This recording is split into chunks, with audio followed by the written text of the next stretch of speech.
काटजू साहब, मैं आपके साथ शुरुआत करना चाहती हूँ। कई मायनों में हम देखें इस डिक्लेरेशन के जरिए युद्ध, आतंकवाद, कॉन्फ्लिक्ट रेजोल्यूशन, उन चीजों पर इकोनॉमिक स्टेप्स की जो बात है या बायोफ्यूल्स आप बना रहे हैं वो सब एक अलग चीज है, लेकिन ऐसी बातें जो कही गई हैं कि कैसे आप मतभेदों को रिजॉल्व करें, कैसे आप युद्ध के लिए कोई जगह नहीं है, उन हिस्सों पर तो मुझे लगता है ये तस्वीर भारी पड़ जाती है जो महात्मा गांधी की समाधि के चारों तरफ आज है। ये आपने जो कहा ये बिल्कुल सही है। ये तस्वीर एक अद्भुत तस्वीर है।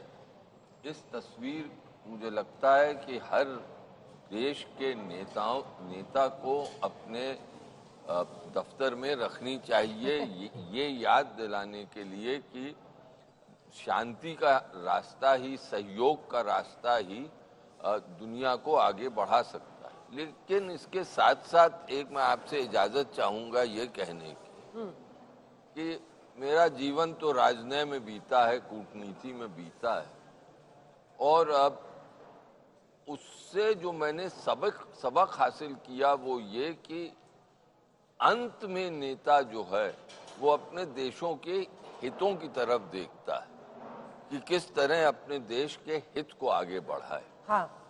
और अब हित के सामने फिर उसको और कुछ नहीं दिखता।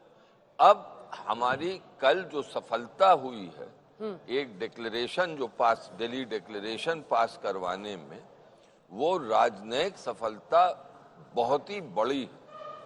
मुझे लगता है कि मोदी जी, जयशंकर जी जो हमारे विदेश मंत्री हैं और जो अधिकारी गण हैं, शेरपा साहब, अमिताभ कांत, वो हमेशा भारतीय राजनय में उन्होंने एक अपना स्थान बना लिया है। 8 पैराग्राफ्स इसमें, और मैंने इसका जो विश्लेषण किया तो मैं इस नतीजे पे पहुंचा कि ये सफल हम इसलिए हो पाए क्योंकि हमने हर पक्ष को अपनी बात कहने का मौका दे दिया।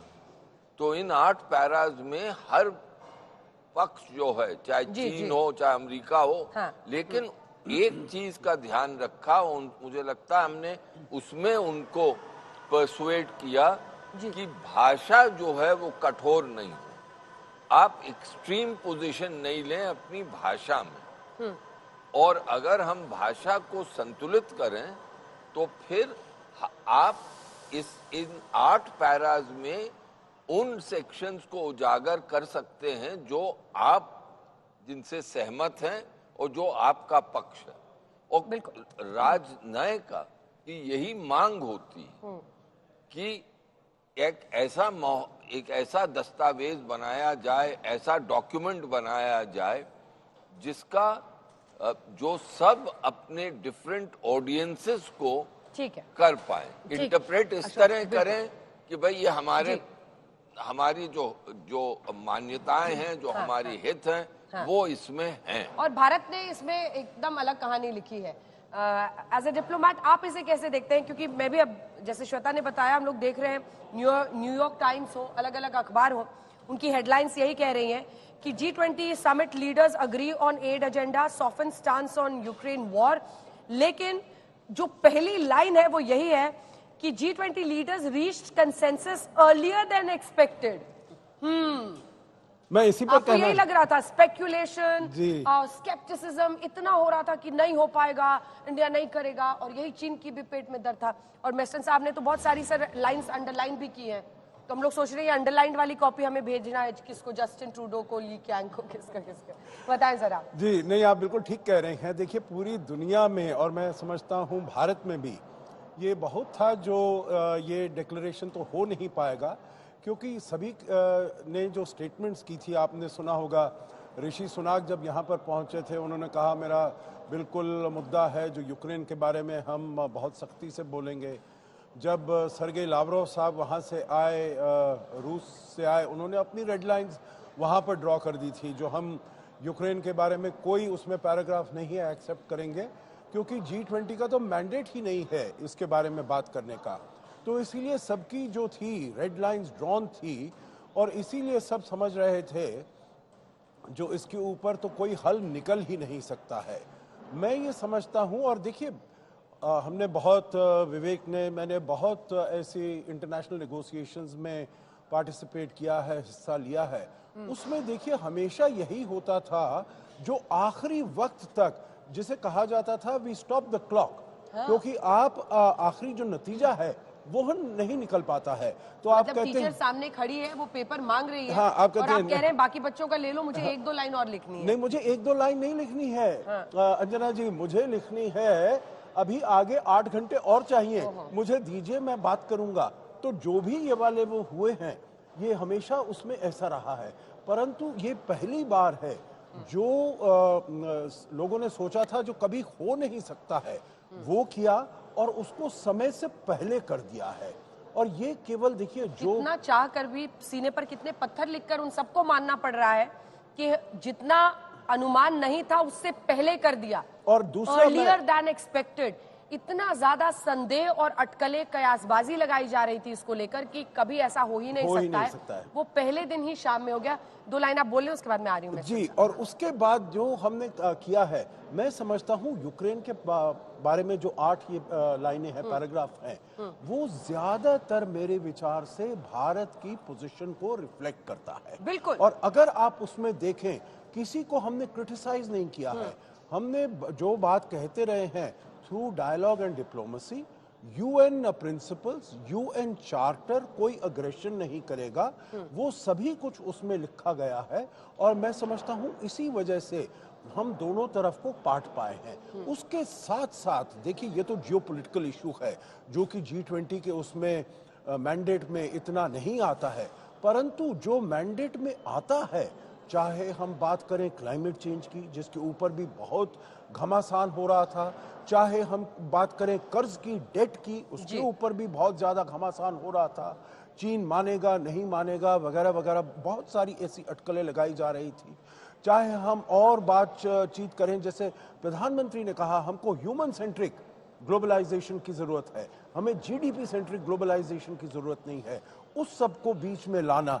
तो ये मैं समझता हूं जो सब्सटेंस के ऊपर भी हमने बहुत ज्यादा काम किया है। जैसे कल हमारे शेरपा ने कहा, अमिताभ कांत ने, जो हमारे जो आउटकम्स रहे हैं 112 आउटकम्स, और इतने आउटकम्स कभी किसी और उसमें 112, बिल्कुल, इससे पहले इतने ज्यादा आउटकम्स कहीं नहीं हुए, किसी G20 समिट में नहीं हुए। जी। जनरल मैसन, में आपसे जो सवाल पूछना चाह रही थी वो ये है कि देखिए, स्पेकुलेशन तो बहुत सारा था, लेकिन क्या आप आपसी सहयोग के एक अनमोल मौके को बलि चढ़ा देंगे? क्योंकि आपको ये तय करना है कि हम कितनी सख्ती से किसी के खिलाफ बोल रहे हैं। मैं बड़ी परिदृश्य में से कह रही हूँ, हम ऐसे घड़ी में विश्व में इस वक्त नहीं है कि हम इस तरह की अपॉर्चुनिटी को खोएं।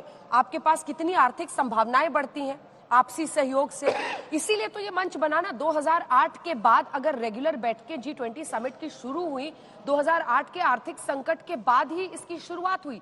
क्या आप आर्थिक संकट से जूझते हुए विश्व के इस वक्त पर, आप सिर्फ ये नहीं कहा गया इसलिए आप आपसी सहयोग की अपॉर्चुनिटी से पीछे हट जाएंगे? ये समझा इन लोगों ने, और इन नेताओं के, इन देशों के विवेक ने सही तरीके से काम किया, और ये मुमकिन हो पाया जो हमने पहले ही दिन इसे अचीव कर लिया। सच अ वेल ड्राफ्टेड रिपोर्ट जिसको आप वर्ड बाय वर्ड पढ़ रहे हैं। मैसन साहब। अंजना, आपने जो आपसी सहयोग की बात की है, ये मैं न्यू दिल्ली डिक्लेरेशन पढ़ रहा हूँ, उसमें जो सबसे पहले है प्रियम्बल में, और आज डिस्कशन है वन फ्यूचर। 2 शब्द उसमें बहुत जरूरी हैं। पहली बात डिसीजन मेकिंग और टुगेदरनेस, जो आपने आपसी सहयोग बोला, और वो जॉइंटनेस जो है टुगेदरनेस, और साथ ही फोकसिंग ऑन दी फ्यूचर, यही हमारा एक मुद्दा है, डिसीजन से अच्छा फ्यूचर। उसके बाद जो नेक्स्ट पैराग्राफ बहुत जरूरी है, उसमें 4 पीस हैं, बहुत अमेजिंग है peace. For the planet, peace, people and prosperity. और सबसे उसमें पहली चीज ये है नंबर 1 में कि कोई भी युद्ध, कॉन्फ्लिक्ट पूरी वर्ल्ड को इम्पैक्ट करता है, और उसका इम्पैक्ट के नेक्स्ट पैराग्राफ है यूक्रेन युद्ध के बारे में साफ लफ्जों में है और उसमें बहुत क्लियर लिखा है कि कोई भी state, all states will refrain from use of any threat और फोर्स।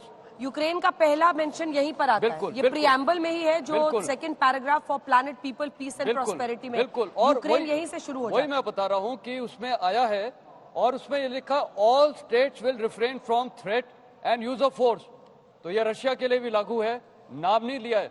और जो अभी एम्बेसडर सज्जन आरबी बोल रहे थे, इसको ऐसे स्किलफुली ड्राफ्ट किया गया है कि किसी को हर्ट भी नहीं किया है, लेकिन मीनिंग कन्वे हो गया है। रशिया के लिए भी कन्वे हो गया है, चीन के लिए भी कन्वे हो रहा है कि आप जो इंडिया और ताइवान के साथ सोचते हैं वो बिल्कुल नहीं एक्सेप्टेबल।